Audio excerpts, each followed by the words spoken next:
آج ہم جس موضوع پر بات کر رہے ہیں وہ تاریخ کے سب سے بڑے ابواب میں سے ایک ہے۔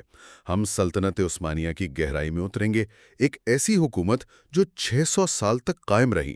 اور صرف قائم نہیں رہی بلکہ 3 براعظموں یورپ، ایشیا اور افریقہ تک پھیلی ہوئی تھی۔ بالکل۔ تو آج ہم یہ سمجھنے کی کوشش کریں گے کہ یہ سب کیسے ہوا۔ ہمارے پاس جو مواد ہے وہ اس کی پوری کہانی بتاتا ہے۔ ایک چھوٹی سی ریاست سے یہ دنیا کی سب سے بڑی طاقت کیسے بنی، اور پھر اس کا اتنا ڈرامائی خاتمہ کیوں ہوا؟ جی دیکھیں، سب سے پہلے یہ سمجھنا ضروری ہے کہ یہ صرف ایک ترک سلطنت نہیں تھی، یہ ایک بہت بڑی کثیر القومی ریاست تھی۔ اچھا۔ جی، جس میں عرب، یونانی، سرب، البانوی مطلب ان گنت قومیں شامل تھیں۔ اس نے صدیوں تک مشرق اور مغرب کے بیچ ایک پل کا کام کیا، اور اس کا نام عثمانیہ اس کے بانی عثمان اول کے نام پر تھا۔ تو پھر چلیں شروع سے شروع کرتے ہیں۔ ایک چھوٹی سی ریاست سے دنیا کی سب سے بڑی طاقتوں میں سے ایک بننے کا سفر، یہ سب ہوا کیسے؟ مطلب یہ عثمان اول تھے کون؟ دیکھیں، کہانی شروع ہوتی ہے 13ویں صدی کے آخر میں۔ اس وقت اناطولیہ یعنی جو آج کا ترکی ہے، وہاں سلجوقی سلطنت کمزور پڑ رہی تھی۔ اچھا، تو ایک طرح کا پاور ویکیوم تھا وہاں پر۔ بالکل، اور اس خلا میں چھوٹی چھوٹی خود مختار ریاستیں بن رہی تھیں جنہیں بیلک کہا جاتا تھا۔ عثمان اول بھی ایسی ہی ایک چھوٹی سی ترکمان ریاست کے رہنما تھے۔ ایک منٹ، بیلک یہ کیا ہوتا ہے؟ کسی قبیلے کی طرح؟ آپ اسے ایک چھوٹی سی سلطنت یا سرداری کہہ سکتے ہیں۔ ہر بیلک کا ایک بے یعنی سردار ہوتا تھا۔ عثمان بھی ان میں سے ایک تھے۔ لیکن ان میں ایسی کیا خاص بات تھی؟ ان کی حکمت عملی۔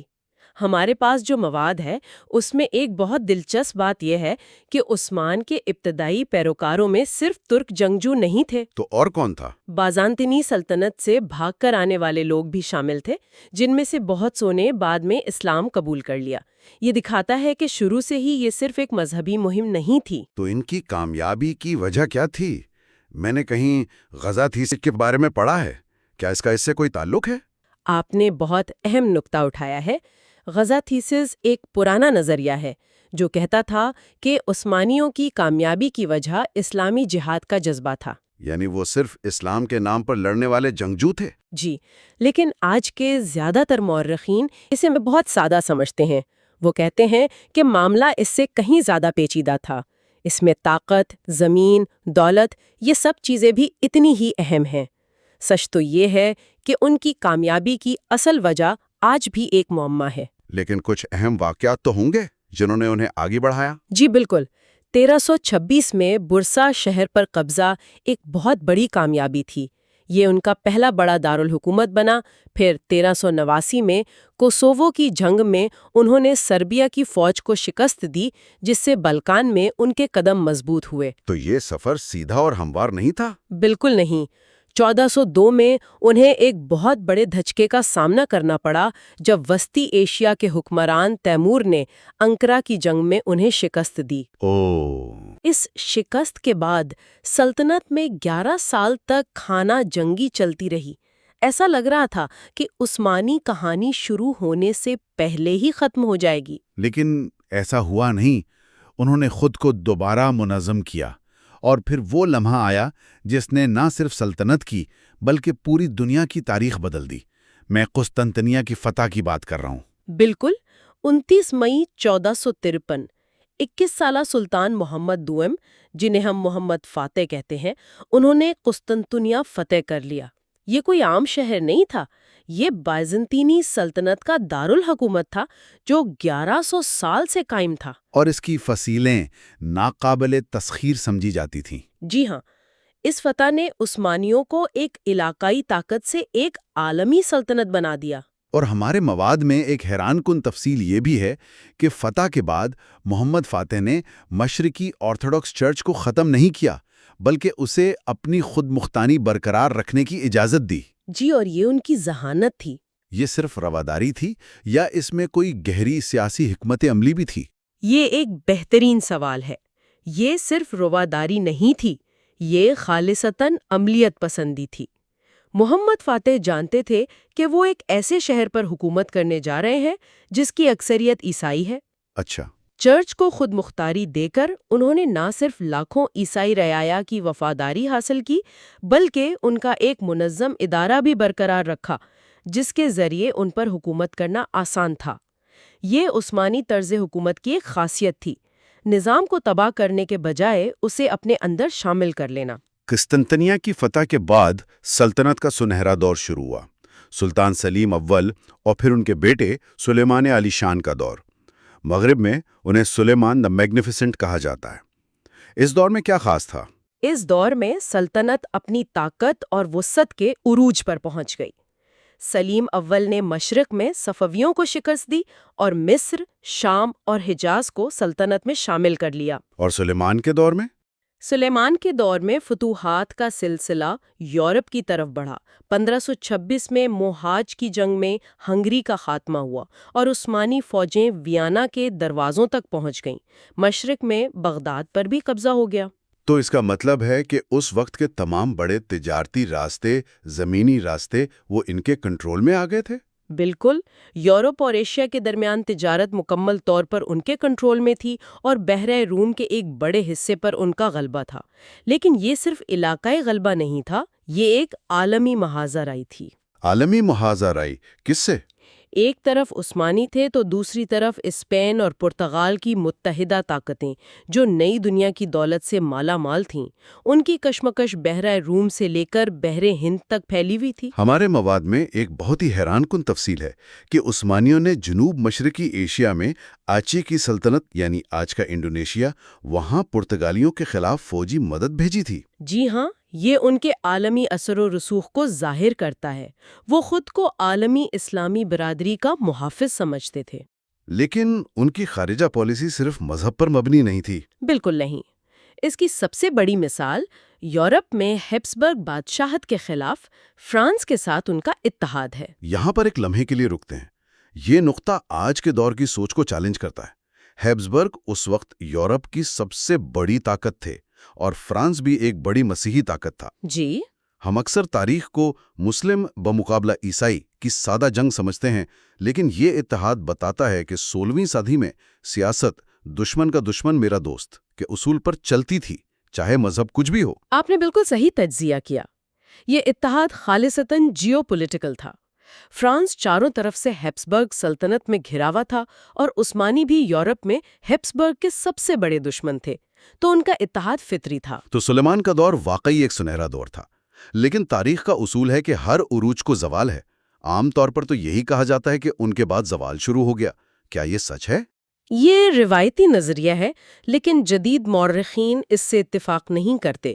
ان کے مطابق سلطنت 18ویں صدی تک عسکری اور معاشی طور پر کافی مضبوط اور لچکدار رہی۔ اچھا، جی، جسے ہم زوال کہتے ہیں وہ ایک بہت طویل اور پیچیدہ عمل تھا، کوئی ایک واقعہ نہیں۔ سلیمان کے بعد بھی سلطنت نے قبرص اور کریٹ جیسے اہم جزیرے فتح کیے۔ تو پھر اصل چیلنجز کیا تھے؟ مسائل کہاں سے شروع ہوئے؟ مسائل اندرونی اور بیرونی دونوں تھے۔ عالمی سطح پر امریکہ سے آنے والی چاندی کی وجہ سے پوری دنیا میں مہنگائی کی لہر آئی، جس نے عثمانی معیشت کو بھی متاثر کیا۔ اور جنگیں بھی تو ہو رہی تھیں۔ جی، یورپ اور ایران کے ساتھ طویل اور مہنگی جنگوں نے خزانے پر بہت بوجھ ڈالا، اور سلطنت کے اندر اناطولیہ میں جلالی بغاوتیں شروع ہو گئیں جنہوں نے ریاست کو اندر سے کمزور کیا۔ اور 1571 میں لیپانٹو کی بحری جنگ میں شکست، وہ ایک بڑا دھچکا تھا، ہے نا؟ وہ ایک علامتی دھچکا ضرور تھا، لیکن عثمانی بحریہ نے حیرت انگیز طور پر 1 سال کے اندر خود کو دوبارہ منظم کر لیا تھا۔ تو پھر وہ فیصلہ کن موڑ کون سا تھا جہاں سے واضح طور پر نظر آنے لگا کہ اب طاقت کا توازن بدل رہا ہے؟ وہ موڑ شاید 1683 میں آیا، جب عثمانیوں نے دوسری بار وینا کا محاصرہ کیا اور بری طرح ناکام رہے۔ اچھا، یہ یورپ میں عثمانی پیش قدمی کے خاتمے کا ایک واضح اشارہ تھا۔ اس کے بعد سلطنت کو پہلی بار بڑے علاقے یورپ میں کھونے پڑے، لیکن اس کے باوجود سلطنت نے خود کو سنبھالا۔ یہ اس کی لچک کو ظاہر کرتا ہے۔ لیکن 18ویں اور 19ویں صدی میں جدیدیت کی ایک نئی لہر آ رہی تھی۔ یورپ صنعتی اور عسکری طور پر بہت آگے نکل رہا تھا۔ سلطنت نے اس چیلنج کا جواب کیسے دیا؟ انہوں نے اصلاحات کی کوشش کی۔ سلطان سلیم سوم نے فوج کو یورپی طرز پر منظم کرنے کی کوشش کی، جسے نظام جدید کہا گیا۔ لیکن اس کی شدید مخالفت آئی ینیچری کی طرف سے۔ یانیچری، یہ نام بار بار آتا ہے۔ یہ کون تھے اور اتنے طاقتور کیوں تھے کہ سلطان کی مخالفت کر سکیں؟ یہ سمجھنا بہت ضروری ہے۔ ینیچری صرف ایک فوجی دستہ نہیں تھے، وہ سلطنت کی سب سے طاقتور سیاسی قوت بن چکے تھے۔ شروع میں یہ سلطان کے ذاتی غلام سپاہی ہوتے تھے، جنہیں بچپن میں بلکان کے عیسائی خاندانوں سے لیا جاتا تھا۔ بالکل، اور وہ صرف سلطان کے وفادار ہوتے تھے۔ وہ سلطنت کی سب سے بہترین فوج تھے، لیکن وقت کے ساتھ ساتھ وہ اتنے طاقتور ہو گئے کہ اپنی مرضی کے سلطان بنانے اور ہٹانے لگے۔ تو وہ کسی بھی قسم کی جدیدیت کے خلاف تھے؟ سخت خلاف تھے، کیونکہ اس سے ان کی طاقت کو خطرہ تھا۔ تو سلیم سوم کی اصلاحات کا کیا بنا؟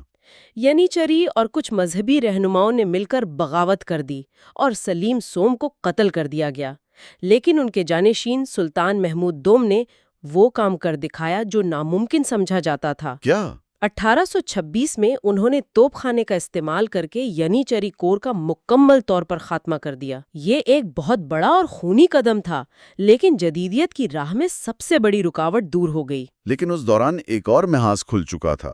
بلکان میں قوم پرستی کی لہر اٹھ رہی تھی۔ جی، اور سربیا اور یونان نے یورپی طاقتوں کی مدد سے سلطنت سے آزادی حاصل کر لی۔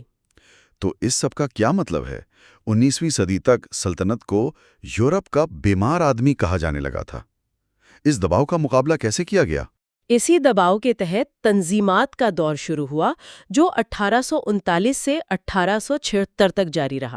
تنظیمات کا مطلب ہے ری آرگنائزیشن۔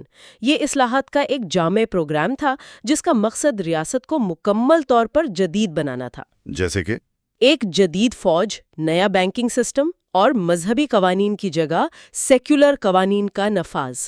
یہاں ایک اور دلچسپ حقیقت یہ ہے کہ ہمارے مواد کے مطابق ان اصلاحات کے دوران 1858 میں ہم جنس پرستی کو جرم کی فہرست سے نکال دیا گیا تھا۔ لیکن کیا یہ اصلاحات سلطنت کو بچانے کے لیے کافی تھیں؟ بدقسمتی سے نہیں، بیرونی دباؤ بڑھتا جا رہا تھا۔ کرائمیا کی جنگ کے بعد سلطنت نے پہلی بار غیر ملکی قرضے لیے، اور پھر وہ قرضوں میں ڈوبتے چلے گئے۔ بالکل، 1875 میں سلطنت دیوالیہ ہو گئی۔ اس کے بعد اس کے مالی معاملات کو یورپی طاقتوں کے زیر کنٹرول ایک ادارہ عوامی قرض انتظامیہ کے حوالے کر دیا گیا، جس نے مؤثر طریقے سے سلطنت کی معاشی خود مختاری ہی ختم کر دی۔ اور اندرونی طور پر کیا صورتحال تھی؟ معاشرے پر ان تبدیلیوں کا کیا اثر ہو رہا تھا؟ اندرونی طور پر بھی ایک بڑی تبدیلی آ رہی تھی۔ سلطنت کی مسیحی آبادی، خاص طور پر یونانی اور آرمینیائی، جدید تعلیم اور یورپی ممالک سے روابط کی وجہ سے معاشی طور پر مسلمانوں سے بہت آگے نکل رہی تھیں۔ اس سے معاشرے میں کشیدگی پیدا ہوئی ہوگی۔ بہت زیادہ۔ ایک مخصوص اعداد و شمار جو ہمارے ذرائع میں ہے وہ چونکا دینے والا ہے۔ 1911 میں استنبول کی 654 تھوک کمپنیوں میں سے 528 یونانی نسل کے تاجروں کی ملکیت تھیں۔ واہ، یہ تو بہت بڑا فرق ہے۔ جی، یہی وہ پس منظر تھا جس میں سلطنت کے آخری باب کا آغاز ہوا۔ 1908 میں نوجوان ترکوں کی تحریک نے سلطان عبدالحمید دوم کی حکومت ختم کر کے آئینی بادشاہت بحال کر دی۔ شروع میں اس سے بہت امیدیں تھیں، لیکن یہ تحریک جلد ہی انتہا پسند اور ترک قوم پرست ہو گئی۔ اور پھر پہلی جنگ عظیم شروع ہو گئی۔ سلطنت نے جرمنی کا ساتھ دینے کا فیصلہ کیا، جو بالآخر تباہ کن ثابت ہوا۔ یہ فیصلہ کیوں کیا گیا؟ یہ ایک بہت پیچیدہ فیصلہ تھا۔ عثمانی حکومت جرمنی کو ایک جدید اور طاقتور ملک کے طور پر دیکھتی تھی۔ انہیں امید تھی کہ جرمنی کی مدد سے وہ اپنے کھوئے ہوئے علاقے واپس حاصل کر لیں گے۔ جنگ کے آغاز میں گلی پلی میں تو انہیں کامیابی ملی تھی۔ جی، وہ ایک شاندار دفاعی کامیابی تھی، لیکن مشرق کے وسطی میں برطانیہ کی حمایت سے شروع ہونے والی عرب بغاوت نے حالات کا رخ پلٹ دیا۔ اسی جنگ کے دوران سلطنت کی اقلیتوں کے ساتھ ہونے والے واقعات کا بھی ذکر ملتا ہے۔ جی ہاں، یہ ایک بہت ہی حساس اور متنازع موضوع ہے۔ جنگ کے دوران نوجوان ترک حکومت نے سلطنت کی آرمینیائی، آشوری اور یونانی اقلیتوں کے خلاف بڑے پیمانے پر کارروائیاں کیں۔ ہمارے ذرائع کیا کہتے ہیں؟ ذرائع کے مطابق ان واقعات جنہیں بہت سے ممالک اور مورخین آرمینیائی نسل کشی کہتے ہیں میں تقریباً 15 لاکھ افراد ہلاک ہوئے۔ یہ ایک ایسا موضوع ہے جس پر آج بھی شدید بحث جاری ہے اور ترکی کا سرکاری موقف اس سے مختلف ہے۔ جنگ میں شکست کے بعد کیا ہوا؟ سلطنت کا خاتمہ کیسے ہوا؟ جنگ میں شکست کے بعد فاتح اتحادی طاقتوں نے سلطنت پر قبضہ کر لیا اور اسے آپس میں تقسیم کرنے کے منصوبے بنائے۔ لیکن ترک قوم نے اسے قبول نہیں کیا۔ بالکل نہیں۔ مصطفیٰ کمال اتاتürk کی قیادت میں ترکی کی جنگ آزادی لڑی گئی، غیر ملکی افواج کو ملک سے نکالا گیا اور پھر 1 نومبر 1922 کو نئی قومی اسمبلی نے سلطنت کا باقاعدہ خاتمہ کر دیا اور 1924 میں خلافت کو بھی ختم کر دیا گیا۔ اور اس طرح 600 سالہ عثمانی دور اپنے اختتام کو پہنچا۔ جی، یہ ایک ناقابل یقین کہانی ہے، ایک چھوٹی سی سرداری سے شروع ہو کر ایک عالمی طاقت بننے کا سفر اور پھر جدید دنیا کے دباؤ میں اس کا بکھر جانا۔ سب سے اہم بات یہ ہے کہ یہ 600 سالہ سلطنت کوئی ایک جامد چیز نہیں تھی، یہ مسلسل بدلتی رہی اور شاید یہی اس کی طویل زندگی کا راز تھا۔ بالکل۔ اور اس گفتگو کے اختتام پر میں سننے والوں کے لیے ایک سوال چھوڑنا چاہتی ہوں جو ہمارے ذرائع میں موجود مورخین کے ایک دلچسپ بحث سے نکلا ہے۔ ضرور۔ سوال یہ ہے کہ کیا سلطنت عثمانیہ دراصل بازنطینی یعنی مشرقی رومی سلطنت کا ہی تسلسل تھی، صرف ایک ترک مسلم شکل میں؟ یہ تو ایک بہت ہی چونکا دینے والا خیال ہے۔ مطلب ایک سلطنت جس نے دوسری کو فتح کیا وہ دراصل اسی کا تسلسل تھی؟ کچھ مورخین جیسے نارمن سٹون یہی دلیل دیتے ہیں۔ وہ کہتے ہیں کہ صرف حکمران بدلے تھے، نظام نہیں۔ وہ ٹیکس کے نظام، زمین کی ملکیت کے قانون اور ریاستی ڈھانچے میں حیران کن مماثلت کی نشاندہی کرتے ہیں۔ اور عثمانیوں نے قسطنطنیہ کو اپنا دارالحکومت بھی تو بنایا۔ بالکل، اور خود کو قیصر روم یعنی روم کا بادشاہ بھی کہلوایا۔ تو یہ سوال سننے والوں کے لیے ہے کہ وہ تاریخ میں تسلسل اور تبدیلی کے بارے میں سوچیں۔ کیا ایک سلطنت کا خاتمہ واقعی ایک مکمل خاتمہ ہوتا ہے یا اس کی روح کسی اور شکل میں زندہ رہتی ہے؟ اور یہ کہ ایک سلطنت کی اصل تعریف کیا ہوتی ہے؟